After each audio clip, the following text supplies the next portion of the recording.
Good morning friends, my name is Chandravardhan and I welcome you all to a study for civil services, one of the India's leading educational platforms। दोस्तों, study for civil services के मंच पर आज हम लोग देखने वाले हैं महत्वपूर्ण सरकारी योजनाओं के बारे में। इसमें कुछ योजनाएं होंगी, मिशन होंगे, कार्यक्रम होंगे।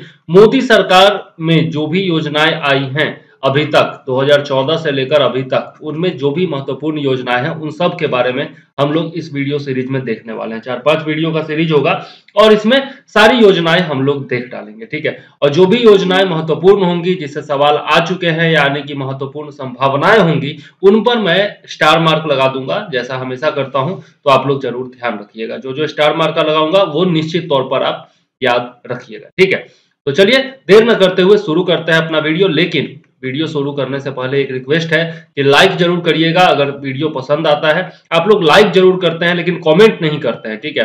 तो कमेंट भी जरूर करिएगा, ठीक है। और चैनल पर यदि नए हैं तो सब्सक्राइब करके और बेल आइकॉन जरूर दबा दीजिएगा, ठीक है। कमेंट से क्या होता है ना कि हमें पता चलता है आपको वीडियो कैसा लगा, कुछ हम में कमियां हैं तो वो हम दूर कर पाते हैं, आपकी कोई शिकायत होती है तो वो ले पाते हैं, इसलिए कमेंट जरूर किया कीजिए, ठीक है। और यदि हमारे पेड ग्रुप से जुड़ना चाहते हैं तो नंबर आपके सामने है यहाँ पे। इन सारे नंबर्स पर आप व्हाट्सएप कर सकते हैं, कॉल कर सकते हैं, टेलीग्राम पर भी हमसे जुड़ सकते हैं और पेड ग्रुप ज्वाइन कर सकते हैं। पीटी और मेंस दोनों के लिए हमारा पेड ग्रुप चालू है, ठीक है। तो चलिए शुरू करते हैं। पहली योजना है वो है अटल भाषांतर योजना। अटल भाषांतर योजना जो है वो दिसंबर 2018 में शुरू किया गया था विदेश मंत्रालय के द्वारा। इसमें यही ज्यादा इंपॉर्टेंट है, बाकी कुछ खास इंपॉर्टेंट नहीं है। सरकारी खर्चे पर विदेशी भाषा में प्रशिक्षण प्रदान किया जाएगा कुछ सिलेक्टेड कैंडिडेट्स को। भाषा प्रशिक्षण से यह संबंधित है। इसमें अरबी भाषा है, चीनी है, फ्रांसीसी है, जापानी है, रूसी है और स्पेनिश है। इन सभी भाषाओं से हिंदी भाषा में अनुवाद के लिए जो जैसे कोई भी हमारे जो डेलीगेट्स होते हैं वो जब जाते हैं, जैसे प्रधानमंत्री हैं, राष्ट्रपति है, ये लोग जब विदेश जाते हैं तो वहां पर उनको अनुवादक की आवश्यकता होती है, ट्रांसलेटर की आवश्यकता होती है, ठीक है। तो उसके लिए कुछ चयनित उम्मीदवारों को प्रशिक्षित करने की यह योजना है अटल भाषांतर योजना, अटल बिहारी वाजपेयी जी के नाम पर। नेक्स्ट है आपकी संपन्न योजना। ये महत्वपूर्ण है, हालांकि ज्यादा महत्वपूर्ण नहीं है। संपन्न योजना का फुल फॉर्म है the system for authority and management of pension, ठीक है। तो यह दूरसंचार मंत्रालय का बनाया हुआ है और दूरसंचार विभाग के जो भी पेंशनर हैं उनका पेंशन समय पर मिल जाए, इसके लिए यह किया गया है, यह योजना चलाई गई है। और वाराणसी में नरेंद्र मोदी जी के द्वारा इसका उद्घाटन किया गया 2018 में, ये याद रखिएगा, ठीक है। और संपन्न योजना पोर्टल भी इसके लिए चलाया गया था, पीएम संपन्न योजना पोर्टल, यह याद रखिएगा, ठीक है। बाकी कुछ इसमें याद रखने की जरूरत नहीं है। नेक्स्ट जो योजना है वो बहुत बहुत बहुत महत्वपूर्ण है। इसमें वीवीआई कर लीजिए और स्टार मार्क का जितना लगाना चाहे लगा लीजिए। आयुष्मान भारत राष्ट्रीय स्वास्थ्य संरक्षण योजना बहुत बहुत बहुत ज्यादा इंपॉर्टेंट है। 21 मार्च 2018 को इसकी शुरुआत की गई थी। स्वास्थ्य एवं परिवार कल्याण मंत्रालय का यह योजना है, ठीक है। और योजना के तहत 10.74 करोड़ ग्रामीण एवं शहरी परिवारों को, लगभग 50 करोड़ व्यक्तियों को, मतलब कि भारतीय आबादी का जो 44% हिस्सा है उसमें द्वितीयक एवं तृतीयक स्तरीय चिकित्सा के लिए 5 लाख रुपए वार्षिक तक स्वास्थ्य बीमा प्रदान किया जाएगा। तो याद रखना क्या है, 50 करोड़ लोगों को दिया जा रहा है। दुनिया का सबसे बड़ा स्वास्थ्य ये बीमा परियोजना है, स्वास्थ्य परियोजना, ठीक है। 50 करोड़ लोगों को 5 लाख रुपया प्रति वर्ष दिया जाएगा, ये याद रखिएगा, ठीक है। और यह चिकित्सा या फिर स्वास्थ्य से संबंधित है, ये तो आप जान ही रहे हैं। योजना के तहत ऐसे सभी परिवार शामिल होंगे जो कि अनुसूचित जाति जनजाति के हैं, और अब तो ये सामान्य लोगों को भी दिया जाने लगा है, ठीक है। परिवार में कोई भी जो है 16 से 59 वर्ष की आयु का पुरुष सदस्य नहीं है, ठीक है, या फिर सभी सदस्य दिव्यांग हैं, तो वह परिवार भूमिहीन हो सकता है या फिर मैला ढोने का कार्य करता हो या बंधुआ मजदूरी से मुक्त हुआ हो, ये सभी जो है योजना के पात्र हैं। हालांकि इसकी पात्रता अब और ज्यादा बढ़ा दी गई है, ठीक है। यह योजना सभी सूचीबद्ध सरकारी या फिर निजी अस्पतालों में प्रभावी रहेंगे। मतलब योजना के तहत निजी जो अस्पताल हैं, जो प्राइवेट हॉस्पिटल्स हैं, उनसे भी कॉन्ट्रैक्ट किया जाएगा और उनमें भी चिकित्सा की सुविधा प्रदान की जाएगी जहां पर सरकारी सुविधाएं नहीं है वहां पर, ठीक है। 15 अक्टूबर 2019 तक आयुष्मान भारत योजना से 50 लाख से अधिक लोगों को मुफ्त इलाज दिया जा चुका था, ठीक है। इसका जो लेटेस्ट आंकड़ा है वो भी हम लोग जब करंट अफेयर्स पढ़ेंगे तो उसमें मैं बताऊंगा, ठीक है। इसके बाद है आपका गंगा ग्राम योजना। गंगा ग्राम योजना जो है यह पेयजल एवं स्वच्छता मंत्रालय का है, ठीक है। नई दिल्ली के विज्ञान भवन में आयोजित गंगा ग्राम स्वच्छता सम्मेलन में इसका उद्घाटन किया गया था, ठीक है, गांव की स्वच्छता से यह संबंधित है, ठीक है, और गंगा नदी के तट पर जितने भी गांव हैं उनमें संपूर्ण स्वच्छता का अनुपालन करना इसका उद्देश्य है, ठीक है। योजना के तहत गंगा के किनारे स्थित 4470 गांवों का स्वच्छता आधारित एकीकृत विकास किया जाएगा, ठीक है, और बाकी 829 करोड़ रुपए इसके लिए जारी किए गए हैं 1674 ग्राम पंचायतों में शौचालयों के निर्माण के लिए, ठीक है, याद रखिएगा। इसके बाद है आपकी समर्थ योजना, ये भी बहुत महत्वपूर्ण योजना है। 20 सितंबर 2017 को यह चालू किया गया था वस्त्र मंत्रालय के द्वारा, ठीक है। 23 दिसंबर 2018 को जो है दिशा निर्देश इसके लिए जारी किया गया था और इसके तहत 10 लाख लोगों को कपड़ा क्षेत्र से संबंधित प्रशिक्षण प्रदान किया जाएगा, ठीक है। लक्ष्य रखा गया है 10 लाख लोगों को कपड़ा क्षेत्र में प्रशिक्षण देने का। यह योजना 1300 करोड़ रुपए के परिव्यय से 2017-18 से 19-20 तक के लिए 3 वर्षों के लिए चलाया गया था, ठीक है। अगस्त 2019 में केंद्रीय कपड़ा मंत्रालय ने समर्थ योजना के तहत 16 राज्य सरकारों के साथ समझौता ज्ञापन पर हस्ताक्षर कर लिया था और 4 लाख लोगों को कौशल प्रदान किया जा सकेगा इसके माध्यम से, ऐसा लक्ष्य था, ठीक है। उसके बाद है राष्ट्रीय ग्रामीण पेयजल कार्यक्रम का पुनर्गठन, जो कि 10 नवंबर को किया गया आपका 2017 में। पेयजल एवं स्वच्छता मंत्रालय का यह भी है और इस कार्यक्रम के अंतर्गत संपूर्ण ग्रामीण जनसंख्या को स्वच्छ पेयजल उपलब्ध कराया जाएगा, ठीक है। इसे 2020 तक जारी रखने का निर्णय लिया गया, आगे भी यह जारी है, ठीक है, और इसे 3 वर्षों के लिए 2017-18 से लेकर 19-20 के लिए 23,050 करोड़ रुपए जो है वो स्वीकृत किए गए थे, ठीक है, याद रखिएगा। नेक्स्ट है आपका संकल्प और ड्राइव योजनाएं, स्ट्राइव योजनाएं, ठीक है, संकल्प और स्ट्राइव योजनाएं, ठीक। तो इसमें देखते हैं 11 अक्टूबर 2017 को आर्थिक मामलों के मंत्रिमंडलीय समिति के द्वारा इसकी स्वीकृति की गई थी। कौशल उद्यमिता एवं विकास मंत्रालय से यह संबंधित है और विश्व बैंक के द्वारा समर्थित है, ये जरूर याद रखिएगा, ठीक है।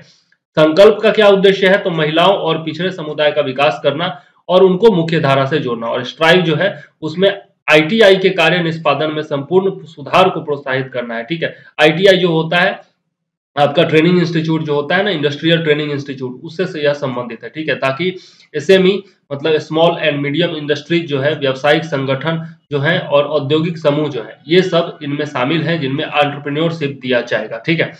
दोनों योजनाएं बाजार आवश्यकता के अनुरूप कौशल विकास करने से संबंधित हैं और संकल्प का फुल फॉर्म होता है skill acquisition and knowledge awareness of livelihood promotion, ठीक है, और स्ट्राइव का फुल फॉर्म होता है skill strengthening for industrial value enhancement, ठीक है। तो याद रखिएगा, इसका फुल फॉर्म भी जरूर याद रखिएगा। चलिए आगे देख लेते हैं दीनदयाल स्पर्श योजना के बारे में। यह जो है स्पर्श का फुल फॉर्म है scholarship for promotion and aptitude research in stamps as a hobby, ठीक है। तो डाक विभाग और संचार मंत्रालय के द्वारा इसको जारी किया गया था, ठीक है। तत्कालीन दूरसंचार राज्य मंत्री स्वतंत्र प्रभाव मनोज सिन्हा के द्वारा इसका शुभारंभ किया गया था 3 नवंबर 2017 को। और डाक टिकटों के प्रति अभिरुचि मतलब कि जागरूकता बढ़ाने, अभिरुचि बढ़ाने के लिए यह चालू किया गया था। शोध कार्य इसमें प्रोत्साहित किया जा रहा है, ठीक है। स्पर्श का पूर्ण रूप आप देख ही चुके हैं यहाँ पर, scholarship for promotion of aptitude and research in stamps as a hobby, मतलब जिनका डाक टिकट के प्रति अभिरुचि है या फिर शोध कार्य करना चाहते हैं उनको बढ़ावा देना इसका मुख्य काम है, ठीक है। और भारत में कक्षा 6 से लेकर 9 तक के विद्यार्थियों को 920 छात्रवृत्ति इसमें प्रदान की जाएगी, 520 रुपया प्रति माह, ठीक है। इसके बाद है आपका साथी पहल। साथी पहल जो है वो 24 अक्टूबर 2017 को शुरू किया गया था। कपड़ा मंत्रालय और विद्युत मंत्रालय की यह संयुक्त पहल है। देखिए ये सब योजना पुरानी है, 2017-18 की योजना है, लेकिन बीपीएससी का कोई ठिकाना होता नहीं है, कहीं से भी पूछ देता है। और ये सारी योजनाएं जो है वो अभी तक चल रही हैं बहुत सारी, तो इसमें अपडेट वगैरह भी होते रहता है, तो इसलिए इनका जो बेसिक्स है वो जानना बहुत ज्यादा जरूरी है, इसलिए मैं बता रहा हूँ। इस पहल के माध्यम से विद्युत मंत्रालय के अधीन ऊर्जा दक्षता सेवा लिमिटेड यानी कि ईईएसएल द्वारा ये हो गया आपका एनर्जी एफिशिएंसी सर्विसेज लिमिटेड के द्वारा थोक मात्रा में ऊर्जा दक्ष पावर लूम मशीनें खरीदकर उन्हें घरेलू एवं मध्यम जो आपके व्यवसायी हैं, पावर लूम इकाई हैं, उनको अग्रिम लागत के साथ प्रदान किया जाएगा। कहने का मतलब कि उन जो भी आपके पावर लूम से चलाते हैं, हथकरघा का व्यवसाय नहीं करते हैं, मतलब मशीन के द्वारा कपड़ा वगैरह बुनते हैं, उनके लिए यह है कपड़ा मंत्रालय में, ठीक है। पावर लूम या फिर कपड़ा क्षेत्र से संबंधित है। साथ ही का फुल रूप है sustainable and accelerated adoption of efficient textile technologies to help small industries, ठीक है। तो आप समझ गए होंगे। नेक्स्ट है आपका संपूर्ण बीमा ग्राम योजना। संपूर्ण बीमा ग्राम योजना दूरसंचार मंत्रालय के द्वारा शुरू किया गया था, ठीक है, मनोज सिन्हा के द्वारा। ग्रामीण डाक जीवन बीमा से संबंधित है। न्यूनतम 100 परिवार जिस गांव में होंगे उनको चिन्हित करके उस गांव के सभी परिवारों को कम से कम एक ग्रामीण डाक जीवन बीमा पॉलिसी देना इसका लक्ष्य है। ठीक है, और इस योजना के अंतर्गत सभी सांसद आदर्श गांवों को भी लाया जाएगा। ठीक है, सौभाग्य योजना ये बहुत ज्यादा इंपॉर्टेंट है। हर इसको जो है प्रधानमंत्री सहज बिजली हर घर योजना, ये इसका फुल फॉर्म है। बहुत बहुत बहुत ज्यादा इंपॉर्टेंट है। VVI इसको भी रख सकते हैं आप। 25 सितंबर 2017 से इसकी शुरुआत की गई थी पंडित दीनदयाल उपाध्याय की जयंती पर। ठीक है, और विद्युत मंत्रालय के द्वारा यह चलाया जा रहा है। इस योजना का परिचालन रूरल इलेक्ट्रिफिकेशन कॉर्पोरेशन लिमिटेड के द्वारा किया जा रहा है। सौभाग्य योजना का मुख्य उद्देश्य क्या है? देश के हर गांव में, हर शहर में, हर घर में बिजली प्रदान करना। ठीक है, इसके तहत क्या किया जाता है कि जो किसान है, जो फार्मर्स हैं, उनके साथ कॉन्ट्रैक्ट किया जाता है और उनको सोलर पैनल से चलने वाला आपका दिया जाता है, मोटर वगैरह दिया जाता है जिससे सिंचाई वो कर सके। ठीक है, और ये किसान जो है अपनी पड़ती भूमि पर सोलर प्लांट लगाते हैं और उससे सौर ऊर्जा का उत्पादन करके सरकार को बेचते भी हैं। ठीक है, तो इससे दोहरा फायदा हो जाता है। एक तो ये फायदा होता है कि सोलर एनर्जी बनती है और उससे जो है गांव की बिजली की समस्या दूर होती है। दूसरा, किसानों को अतिरिक्त आमदनी भी होती है, एक्स्ट्रा इनकम भी किसानों को हो जाता है। ठीक है, तो यह बहुत ही ज्यादा महत्वपूर्ण योजना है, दूरदर्शी योजना है, महत्वाकांक्षी योजना है। प्रधानमंत्री नरेंद्र मोदी के द्वारा यह शुरू किया गया था। ठीक है, नेक्स्ट है आपका प्रधानमंत्री मातृ वंदना योजना। यह भी बहुत ज्यादा इंपॉर्टेंट है। 1 जनवरी 2017 से शुरू किया गया था महिला एवं बाल विकास मंत्रालय के द्वारा। इसमें क्या है कि महिलाओं का जो प्रेगनेंसी होता है उसके दौरान जो भी हानि होता है उसके लिए, जैसे कोई महिला है जो कि काम कर रही है और प्रेगनेंसी के दौरान उनको हानि तो हो ही जाता है क्योंकि वो काम नहीं कर पाती हैं, तो उसके लिए उनको आंशिक मजदूरी की क्षतिपूर्ति प्रदान की जाती है। सुरक्षित प्रसव, सुपोषण और दूध पिलाने वाली प्रथाओं की व्यवस्था इस योजना के तहत की जाती है। मतलब जो उनका डिलीवरी होगा वो अस्पताल में हो, ढंग से हो, बच्चा जो जन्म ले उसके पोषण की व्यवस्था करना। ठीक है, तो ये सब में इस योजना के तहत काम किया जाता है। ठीक है, इससे जो है नकदी प्रोत्साहन भी दिया जाता है और कुपोषण के प्रभाव को भी कम किया जाता है।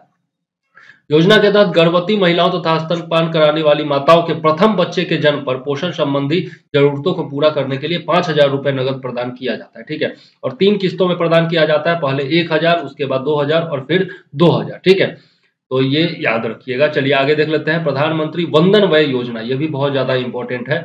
यह जो है तत्कालीन वित्त मंत्री अरुण जेटली के द्वारा दिल्ली से शुरू किया गया था मई 2017 में। ठीक है, वित्तीय सेवा विभाग वित्त मंत्रालय के द्वारा यह शुरू किया गया था। 60 वर्ष या उससे अधिक आयु के वरिष्ठ नागरिकों को आर्थिक सहायता प्रदान करना इसका लक्ष्य था। ठीक है, और यह वरिष्ठ नागरिकों के पेंशन से जुड़ा हुआ है। 31 मार्च 2023 तक के लिए इस योजना की अवधि बढ़ा दी गई है। पहले एक ही वर्ष के लिए थी, तो याद रखिएगा 31 मार्च 2023 तक यह योजना चलेगा। और फिर ये भी याद रखिएगा कि योजना के संचालन का दायित्व किस पर है? भारतीय जीवन बीमा निगम का है, यानी कि LIC का है। ठीक है, तो ये याद रखने लायक पॉइंट है। इसके अलावा एक मुश्त भुगतान पर क्या करना है? 10 वर्षों के लिए 8% प्रति वर्ष की दर से निश्चित रिटर्न इसमें दिया जाता है। ठीक है, तो ये कुछ योजनाओं के बारे में हम लोगों ने पढ़ा है। नेक्स्ट वीडियो में और भी बहुत सारी योजनाएं हैं जिनके बारे में हम लोग देखेंगे। फिलहाल इस वीडियो के लिए यहीं पर मैं चंद्रवर्धन लेता हूं आपसे इजाजत। जय हिंद, वंदे मातरम।